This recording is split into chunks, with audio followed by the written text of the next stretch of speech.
Okay, everybody. Welcome to the show. Welcome back to the show. And I just have a little bit here to do. Just a little bit. Where we have? All right. So tonight's guest is Mr. Rowan Croft from Ireland. Okay, I know we have an international audience, so I want to make sure that we sprinkle in a little bit of everything, because all of our plight, all of our real big issues on the table right now are shared across the pond here. They're shared across the oceans. We are all belonging to the same Western civilization, and we got to understand what the hell's happening. I don't know. But Rowan Croft, whose brand is Grand Torino, you can find everything you need to know about him at grandtorino.ie. Grand Torino is a YouTube content creator, a citizen journalist, a political activist. At a time when freedom of speech is under attack from the EU and our own Irish government, he says, truth is at a premium. Forceful suppression of people's opinions and concerns will guarantee violence further down the line, something that must be avoided in any context whatsoever. Let us give Gran Torino a call.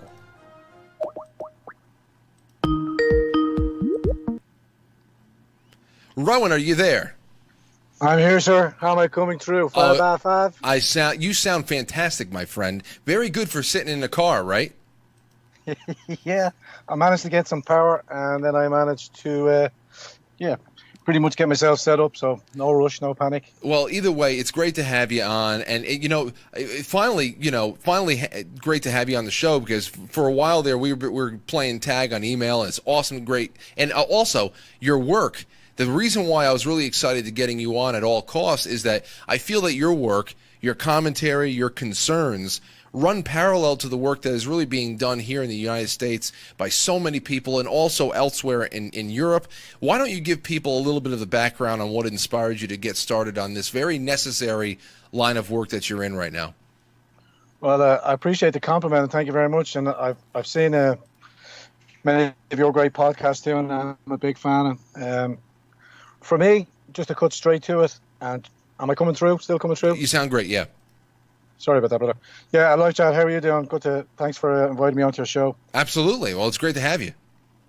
I got involved with the QAnon back just after President Trump announced in 2016 when Patriot Soapbox pamphleting on, and Penultimate Shitlord was his tag at the time, but he's since left the scene. He was on Discord. I hope you don't mind me swearing.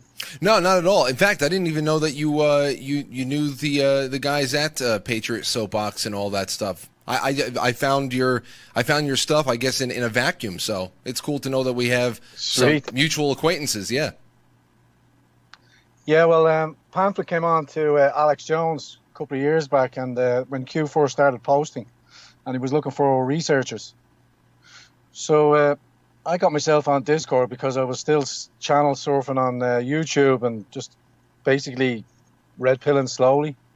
But then I got picked up on the Discord channel when Patriot Soapbox started to really flare up, and I was elevated, and I started doing shows there and broadcasting there, and really learned the trade, as it were, of speaking.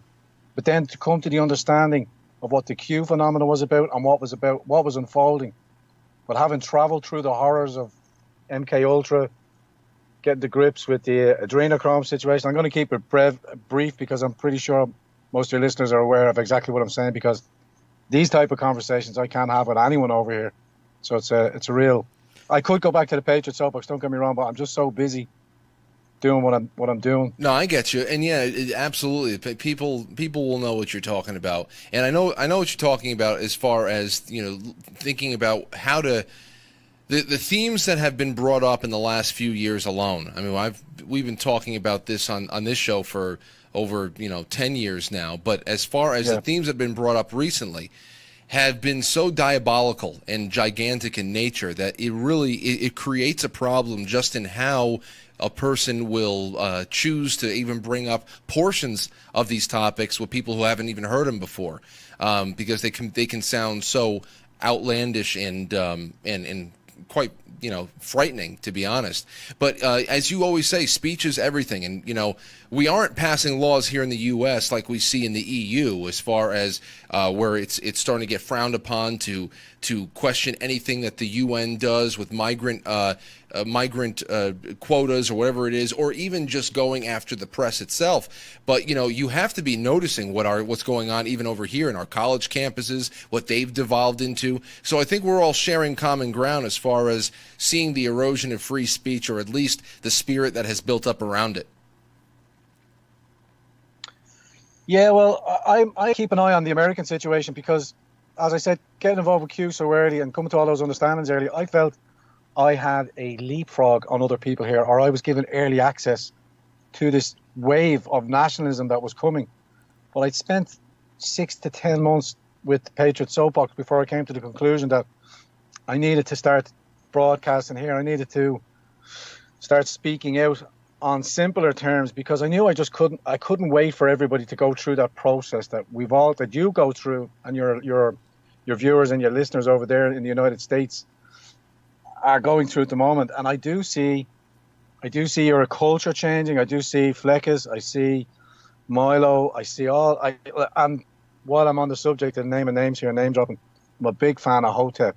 I believe he's on straight after, so I'll be sitting back and listening in. No, he'll be on next week. But yeah, I can't wait. Oh, sorry, my apologies. Yeah. No, I was in the same company there for a second, because I'm a big fan of his work too. He's fantastic. Yeah, but the YouTube culture war is where the battle is now, because we're clearly winning the culture war. And as you said earlier on in your show there, politics is downstream. We all know that. We have to win the culture war. And I believe with the appearance of Soph, I don't know if you're aware. I know you're aware. Everybody will be aware of Soph. Yes. And I still check in with the big bear, Owen Benjamin. And I kind of agreed with him when he said, she's a child and we shouldn't be using the same tactics that the left used to propagate their misery by using children to facilitate their various crimes. But having listened to her again, she is so articulate and intelligent that a friend of mine said, "Oh yeah, I recently seen one of her streams, and I'm 23, just left college, but she is at the same stage I'm at 14." And that is the elevation of the internet. Gen Z now coming through. They seem to be lit like I wish most people were my Gen Z over here were, and I'm sure there are a great deal of them. I know when you bring her up, I think the greatest thing about Sophia out there is that when you see the left go out there, and I'm sure everybody's you can find people who are doing stuff that you would cringe at, no matter where you want to look. But what we've seen, especially with like the Stop Hate movement, where they had all of those little girls in tiaras cursing like sailors, talking about sexual assault even though they're 5, or they stand there in the middle of a protest and they're holding up a sign that their parents obviously made for them. That is completely different than Soph going out there on her own accord and producing these videos on her own, and she's like you said, articulating very complex points enough that it's actually capturing an adult audience. That is completely different than parents going out there and running their kids in front of television cameras with self-made posters. 100% agree with you, and it's like a meritocracy. It's everything that you want. Like she had one on her stream. She had another young chap that came on, and he was obviously a success in what he did, and he was arguing the point that there are outliers to children becoming successful, not just through media, not through media, I should say, through Hollywood, and how evil and corrupt that whole cesspit I can't say anything without swearing, but she's a shining beacon for me in another sense, because we're going to have to appreciate that IQ at that level, with that exposure to the internet, has accelerated. Hopefully, I can't see any detrimental effects. I don't think her childhood, as she said herself, has been in any way incurred, because she's so rational, she's so logical, she's so IQ. I can't but admire her and hope to facilitate her message as well. She has every right to monitor her own comment section and all that kind of jazz. Yeah. No, And she puts it 10 times better than I could. I wish I'm sure everybody out there who's seen her is trying to get her onto their shows or book her for interviews. I know I've tried in the past, so well, I guess we'll just see how that shakes out. But you brought up something really interesting, and I think very vital. You said how your journey really started with getting turned on to the QAnon phenomenon, and really your eyes opening up to the nationalist movement that is sweeping across the Western world. I mean, it's across Europe. The Yellow Vest movement is a part of that. Over here in the U.S., Brexit really started the whole ball rolling in 2016. Donald Trump getting elected, that was months after Brexit in June. So it's something, and now I see the Brexit party surging in the polls out there. I was watching Paul Joseph Watson's video just before going live. I love seeing things like that. It makes me so encouraged about everything. But you said something. You said something there. I know that people have gone into sources like QAnon, and they've gone into the weeds, and they have really just they have researched, and they have gone down rabbit holes that most people who are living on the surface of all things, where they still believe when you turn on the television, you're going to get some truth from the TV.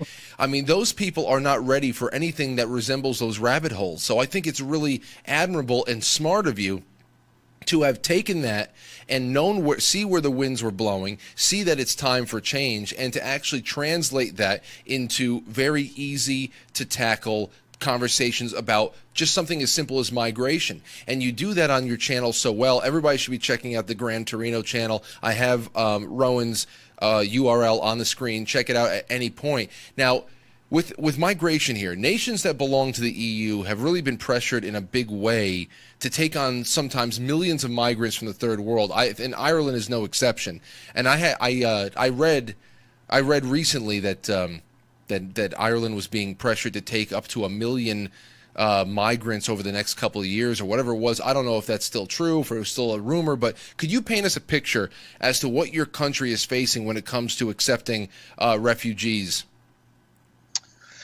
Well, thank you for the shout out. Appreciate that. First of all, let me try and give you a brief synopsis of where I think it's at now, given that your audience are up to date with everything that we've spoken about previous. And I'll try not to drift off, but understanding the UN migration, the human trafficking, the facilitation from years and years of democratic, liberal, and, how should I describe them? The global elites having their way, poisoning the culture war, becoming aware of that through Q, and then starting, as you say, to articulate it here, but understanding that I have to leave breadcrumbs. I have to leave breadcrumbs. I can't just come out and talk about the stuff, the QAnon and the upper movements. I have to prepare people that there is a nationalist wave. And President Trump's getting elected was, for me, the bell that rang out throughout the world, the sound that rang out throughout the world, as Q put it, because it inspired me and many other great digital soldiers, as I'll call them, as General Flynn calls them, because I read his book. There's war. The wars are coming. Europe's not going to escape easy. Ireland has a chance to escape easy, but Europe is on the brink of civil war, as the Yellow Vest movement in France is in a testimony to. I'm not going to go into their politics, why they're gone down that way, but 26, as Dr. Steve Turley puts it, 26, 27 weeks of perpetual civil unrest, not over carbon tax, over what is happening in front of their eyes. There's no-go zones all over the place. And as you said at the end, the 500 migrants that are occupying the airport and enforcing their will. Ireland faces a very similar situation, as we've recently just had a failed asylum seeker who is now being proposed by one of the established parties here, the Social Democrats, usual feckin' suspects, have elevated this woman. Even though she failed her asylum application, she's now running in our politics.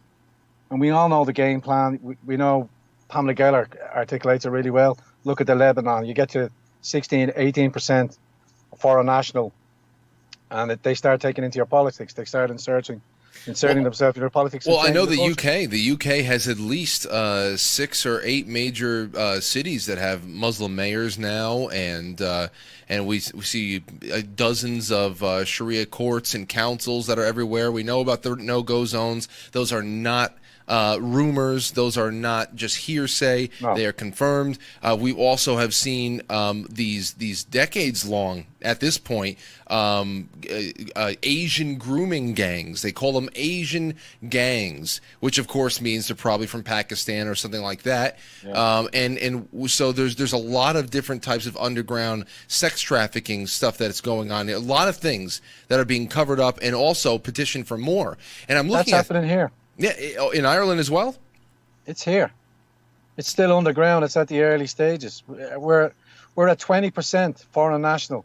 We've already surpassed, because the things that are happening in Europe will happen here exponentially quicker, because we're such a small population in an island. We may be the last to receive it, but we'll get the brunt of it. So my aim in getting started and doing what I'm doing and learning the ropes of YouTube, and slowly, I hope people will appreciate, slowly getting better at it, production and quality wise, because I'm first and foremost, I'm an introvert. I never wanted to be in front of the camera. My first video was about female genital mutilation over here. 6,000 girls that had the procedure done had been flown home to Somalia and then brought back for the Irish cooks in government to say that, well, we've got 2 of the best FGM clinics in Europe here, and we were able to take care of them. And to the pure BS of the public to go along with that, because you can never recover from an FGM, as Ryan Ershiali can attest to, reading her books. It's life changing. But it's mandated here now, and it's catered for. And we're having a referendum soon. It's primarily based around the European elections, and we're trying to raise candidates. I've been involved with a party here, the Irish Exit Freedom Party. I encourage your listeners and anybody else here listening to them to go check them out, along with the National Party and the great work from Gemma O'Doherty, who's a well-established Irish journalist over here, who's recently taken on the journey and started streaming, YouTubing, and is coming to her understandings pretty much live on her stream, if you get my drift. Yeah. There's no aspersions, but that is exactly what needs to happen here. We need the country to have the ceiling of conversation shattered, and she's doing precisely that. You see, what I'm looking at here, and it's the same everywhere. That's why I know it's all the same people. It's not relegated. The problem at the U.S. southern border is not relegated, even though we are getting the brunt of it. It's not relegated to the U.S. It's the same game plan is being used in both hemispheres for both the EU and the U.S. The same game plan is at play here. And I'm in particular with you and Europeans. I'm getting so much information lately about how Syrians are beginning to return home by the hundreds of thousands and rebuilding with the help of sometimes of the Assad regime. And at this point, ICE is mostly destroyed. In fact, what's left of them is probably buried inside of European civilian populations at this point. As far as they're operating out in the Levant, I mean, there's nothing left. I would have to imagine that most of what's left of ISIS is actually buried inside of European civilian populations. Is this making anyone wonder why this resettlement scheme is ongoing when it's been a downturn for the whole ISIS storyline and Syria has been getting a little bit more stabilized? Why is this still keeping up? I'm trying to keep in mind there where we set off. You've got your invasion on the southern border, which is clearly to see, and migrants actually checking to get picked up by ICE agents so that they'll have to go through the catch and release program and eventually end up on the streets of the United States. The reason that the game plan works is going to be more effective here is because you've got such a huge landmass in the United States, whereas we're just a small, tiny population. And going to your other point there, that the Syrians may be returning home, and I've emphasized that point because it is actually happening.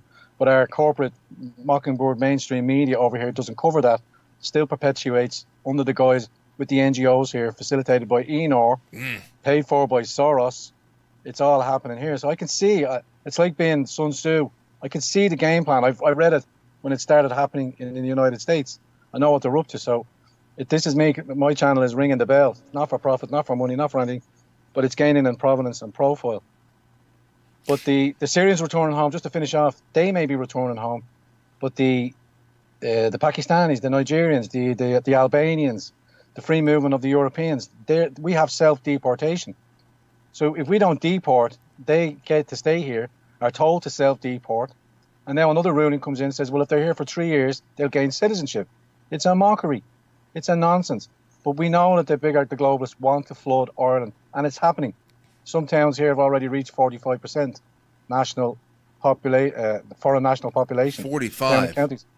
The country is changing dramatically. Wow. And what I would like to impress upon any of the Irish diaspora listening to any of this station is you need to start looking towards home. We have great patriots here trying to initiate bringing, like the Irish nurses in Australia, to try and facilitate these new parties come with new ideas to encourage them to come home. Trying to bring down the central bank by starting up public banks in local towns.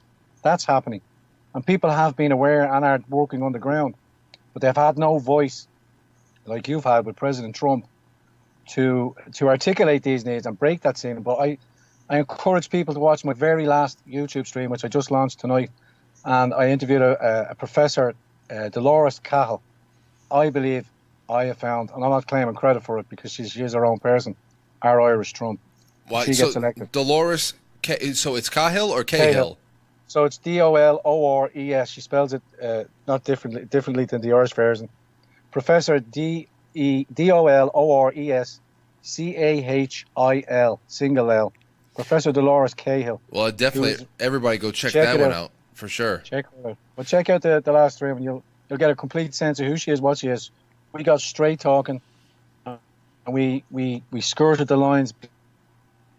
She actually coined a new speech, a new term. She wanted to call it political speech, I think it was. I'm sorry that I forgot it. But she's flipped it on its head, and she's speaking out about Irish first, Irish getting a healthcare system, and the mockery of the EU, and that we need to break and get away from the EU in order to save our culture and our country. You know, just in the very basic end of it, you're talking about those insane numbers as far as portions of the population, sometimes as high as 45% foreign national, just in these small Irish towns and villages. 15 years. In 15 just years. 15, that's all it took. 15, 20 years, because we've been having refugee asylum seekers, and they've been facilitated by direct provision centres. We've got slum landlords, hotel owners selling their hotel businesses to government contracts for 2 years with an extension, gaining up to $1 million. So we've got actual. I was going to say, where are they keeping all these refugees? So that they're taking hotels. They're repurposing hotels. They're destroying Irish tourism in local areas because they're dormant for 3 to 4 months of the year. Then comes tourist time in the summertime where they make up the bulk of their money. But the landlords and hotels are in such disrepair that they've sold out to the government contract. They're able to gain these huge money. So we've got sitting senators running around telling their friends to buy hotels and facilitating them getting hotels. And then Somalis are brought in, people of an alien culture, and mostly majority Muslim refugees. Not the Muslims themselves. I don't have a problem with that. Islam has never got this far across north of Europe, and I doubt in the long-term battle that's ultimately going to be the biggest war to come. I think so in the long term, because I also know a couple of other disturbing facts about this kind of migration. Now, number one, it is pure balkanization. It's balkanizing, yes. And under the threat of whether it be in the U.S. or anywhere in Europe, I have to stop myself from calling it the EU. It's Europe, and you are independent nation states. We got to just create that reality right there. Under the threat of being labeled racist, we have been made to pick and choose what we say, how we express concerns, while still being compassionate people. Because I know that there's a lot of compassion out there. I've seen the interviews that you do.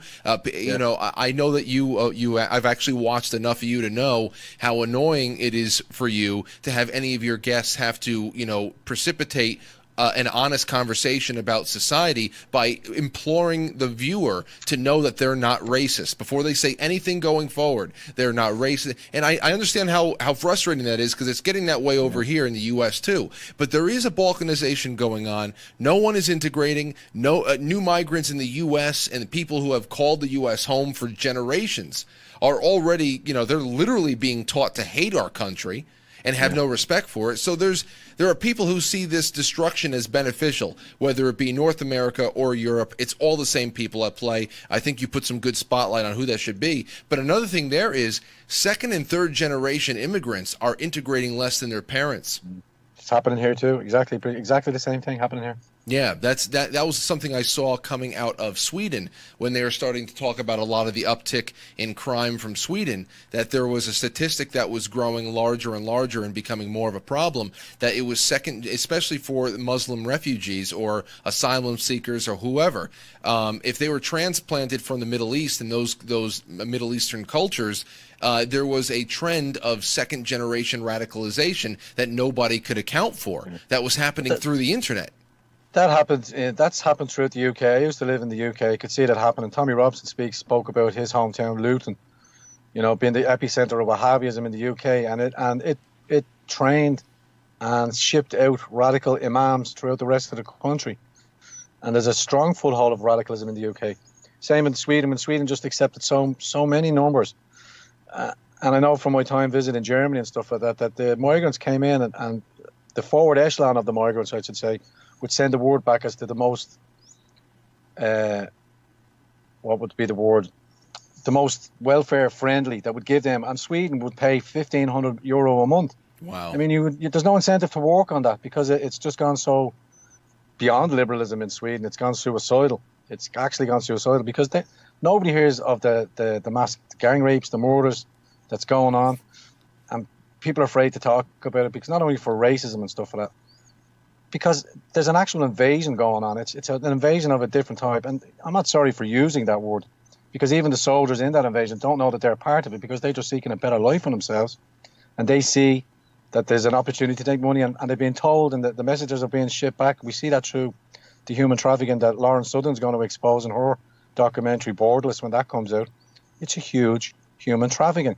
And at this end of it, in the north tip of Europe, it's a cash cow.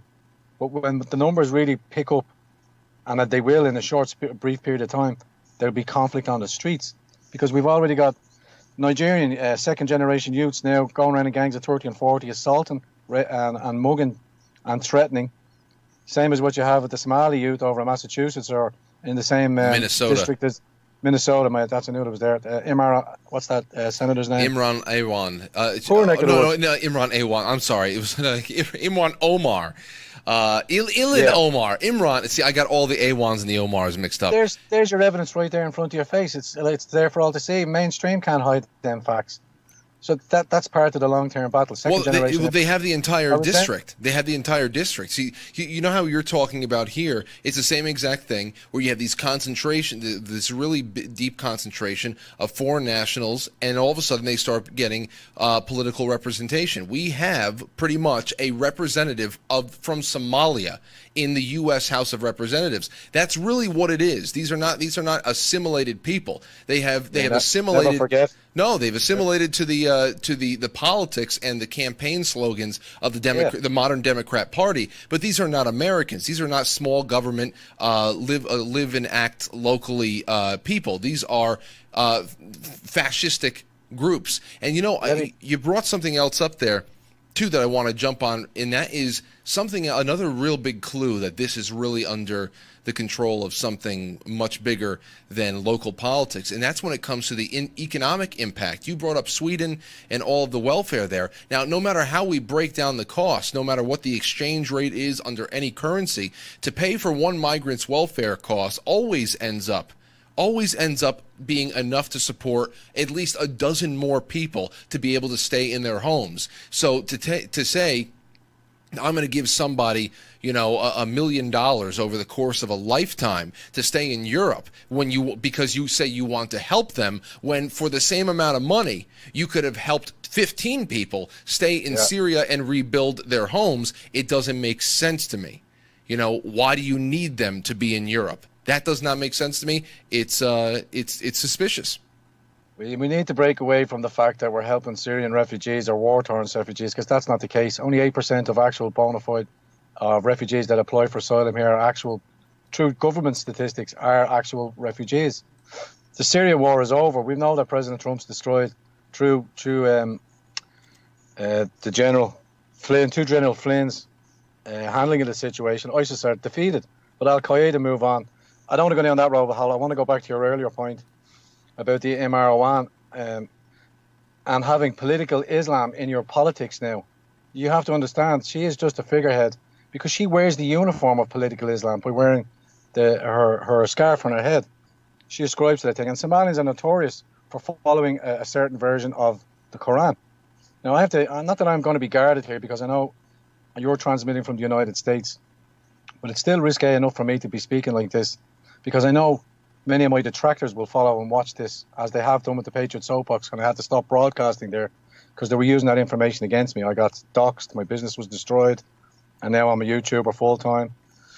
As you know yourself, there ain't no money in this game, so I get by on donations from patriots that see what I'm doing and understand what's happening and are chipping in slowly but surely. But the platform is slowly rising. But America, if I was to give America a piece of advice, you're going to have to get to deal with political Islam and Islamofascism, because it's not all Muslims. We understand that. It's not all Muslims. Nothing to do with Muslims. Muslims are people. Anyone can be a Muslim. It's Islam. Islam is an ideology. Political Islam has its own finance, has its own jurisdiction. It wants to take over, and it will do, because it has the greatest weapon that even the West cannot. The West is starting to defend itself against, and that is the womb. I'll tell you, man. It's something you can tell this is a very well orchestrated plan. I know that there's a lot of different factions of people that are out there for their own personal gain, but it all melds into one big orchestra. Everybody's playing their own part. Every section is looking for it. Now, in the end, I think that there's going to be people that are going to want to have a solo of their own, that aren't going to want to be a part of an orchestra anymore, that found the orchestra, the orchestrated means of kicking open a door or cracking a door open as just a nice, convenient way of slipping in through the doorway. After that, I don't think that there's going to be a lot of teamwork, as we're seeing right now, even in the United States, with the breaking down of this, the FBI and the DOJ scandals and whatnot. We're so late in the game right now that now we're seeing all the major players in this scheme, whether it be our former head of the CIA or our former FBI director. They're all pointing fingers at each other. It's no longer a game, a team-focused game. So I think that would probably apply to many other factions out there, but it definitely smells of malice much more than it smells of stupidity. I know that all these migration quotas and whatnot make absolutely no sense especially if you are elected and nominated to go and be the face and the representative of a culture, especially as ancient as Irish culture. Why you would want to essentially rub it. You want to be the one who wants to be in charge when it is essentially rubbed out of existence. I don't know why anybody would do that if not for complete malice. Well, I'll give you the early heads up. Excuse me. I think through the teachings. You had a conversation with Ian Michael Jones. I did as well. I came to that understanding of Logos rising, and it's inferred to me a belief that our Christianity will be our saving grace back here in Ireland, because I believe there will be a strong resurgence in that. And the reason I say that now is because it's entered social media for a figurehead. Through my last interview with Dolores, she spoke about defending our Christianity. That's something I only heard from Steve Twirley or Dr. E. Michael Jones. And getting to grips with E. Michael Jones' philosophies and teachings, going back to listen to some of the Warsaw speech that he gave in Warsaw there not so long ago. And he said the only thing that's going to save us, and I believe it's true, is Christianity, and it's getting back in touch with our faith, whether that's your own understanding of God or how you choose to believe that. But Christians will come together and defend themselves. That's already started to take place, because I don't want to be a complete black pill to your audience here. Yes, our Irish way is under threat. Yes, it's happening faster than it probably anywhere else in Europe. But the main diaspora is still so lost in mainstream and so gullible to listen to the polls, to listen to the anchorheads. They're all up to their necks in debt with the banks. The banks have been facilitated. So they're in hock, essentially, to government. We are under corporate governance. We don't have... Our constitution is being flayed every referendum, as I was trying to explain to you earlier on. The next referendum that's coming about is essentially about the European elections, is the vote. And the whole campaign and the whole focus is on the vote for the European elections. But we're also voting on a referendum to make changes to our marriage laws. And they want to reduce the marriage law from 5 years down to 2 years. All well and good. Who'd want to be against that? Ireland is so diverse. But at the same time, They want an acceptance of foreign marriages, which means polygamy, which means child brides, which means stripping away another tenet of the family core values of monogamous relationships. We lost a marriage to same-sex marriage. I have no problem with same-sex marriage, but it should have been just a civil union. To equate it as the family and give it the same level of credence in tax law, belittles it, because now we've also had the children's referendum years ago, and now the state has more power over people's children than the parents do. And it's becoming more and more apparent, but it's happening underground. They are grabbing our child protection services is an absolute sickening joke. It is. Same thing here. Sickening joke. Yeah, CPS has stepped on way too many toes over here as well. Rowan, I gotta thank you so much for this. I'm glad that we got you on, because I'd love to have you back. I'd love to do more work with you. And I know that it's getting late over there. It's probably close to 1 a.m. now. But I thank you so much for spending some time. Is there everybody knows your URL, how to find you? I'll put some links into the description. Please appreciate that, brother. Let people know, and any final words, anything you want let people to know about what you got coming up next, what the next steps are, how to reach you if they want to contribute in any kind of research manner or whatever else. Well, I'll first of all, I'll direct your listeners and anybody else tuning in that through great Patreons and great subscriptions from great patrons abroad who are helping. I got a website set up, so it's www.grandtorino.ie. I know you have it there. There's where you'll see articles, all my links to my YouTube stations. What's going on here? What it's about? There's a donate page there, because I still take PayPal and Patreon and all that kind of jazz. But I'm encouraging my Irish supporters to go through that process on my website to make donations there to help grow the platform. Contact me on Twitter, Rowan W. Croft, or at Gran Torino, or Gab is Gran Torino. My Facebook page is Grand_Torino_Ireland, because the other one was taken. The lefties got in there already and grabbed the name. So, but the message is spreading. There's more and more patriots waking up, and we are the nationalist populist. The nationalist populist movement has reached Ireland, all thanks to the United States, all thanks to President Trump, and I can't wait for him to come here and visit, because liberal tears will flow. I like and that. I will drink them so very much. Hey, man, you got a good voice. You should have been singing this entire time. Probably would have understood me a lot better, but I get very emotional. Well, dude, you also know about Ireland. If you ever take a vacation to New York, you got to let me know. You got to come by studio. Oh, yeah. We'll sing together. Someday. Absolutely. It's happening someday soon. I got lots of great invitations to come over from all my brothers and sisters and patrons in the United States. Well, please, keep fighting, brothers. It's got to happen. On Trump 2020, it's got to happen. I'm right there with you, man. I've got a lot of hope.